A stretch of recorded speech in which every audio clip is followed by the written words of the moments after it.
دوسری بات، اللہ کی صفت کے ساتھ اس کے مخلوقات کی صفت نہیں ہونا چاہیے۔ آپ یہ نہیں کہہ سکتے ہیں کہ اللہ کائنات کا مالک ہے اور اللہ بھول سکتا ہے، کیونکہ بھولنا انسان کی صفت ہے، اللہ کی نہیں۔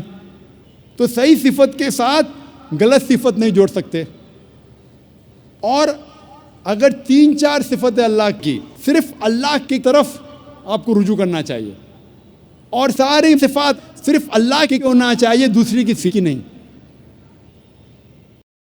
اللہ سبحانہ و تعالیٰ کی جو صفت ہے وہ یونیک ہونا چاہیے، ہٹ کے، الگ۔ جب بھی آپ صفات بیان کریں گے فوراً صرف اللہ کی طرف ان صفات کا اشارہ ہونا چاہیے۔ اگر وہ صفت اللہ کے علاوہ کسی اور کی طرف اشارہ کرتی ہے تو وہ صحیح صفت نہیں ہے۔